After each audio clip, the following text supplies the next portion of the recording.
So this week I had something crop up with one of my horses that at the surface you would think it's not really a good thing to happen, but I appreciate these things when they come up because it allows me the opportunity to share with you how I handle these things at home when they crop up, because these things are just going to happen if you have horses. It's just unavoidable.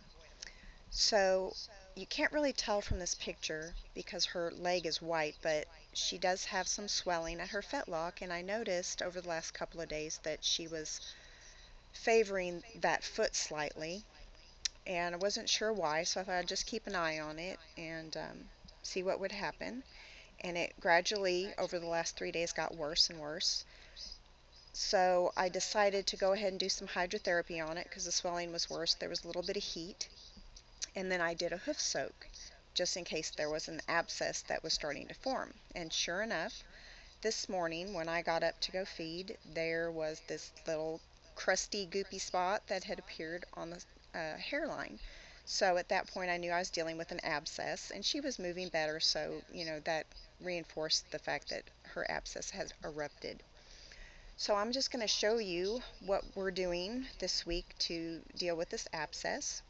I'm going to put 5 drops of thieves, 5 drops of Melaleuca alternifolia, and some natural tea tree oil base or Melaleuca based antiseptic solution that I use in my hoof soaks. You can use betadine. Some people use bleach, but I do not like to use bleach. Um, but this is the one that I like to use the most because it is a natural product. And I just have that added into a bucket of cold water, and I'm going to mix that all together really good, and then I'm going to soak her hoof in that for, I like to soak it for about 5 minutes. Usually when I do this, I will do it while she's eating, so she's not, too fidgety or inclined to move around much. And that works really well. And then while it's soaking, I've been massaging the back of her leg and the inner thigh because those have been kind of tight. And we're going to do this twice a day for at least a week. It's a really simple process to do. It's kind of hard to do the back leg in a bucket because it's a little bit harder for them to stand in it. It's kind of uncomfortable because their leg hits the side of the bucket. Front legs are much easier to soak. But just, get them to relax their leg and just massage that leg and let it soak in that solution for at least 5 minutes. And it usually heals up just fine on its own. Have yet to have to bring the vet in um, with anything like this. I'm usually able to deal with it at home, and my vet has checked them after I've done this and said they were fine. So it's a really easy process, and of course if it doesn't get better, always bring your vet in if you're encountering any kind of a problem, you're unsure how to deal with it.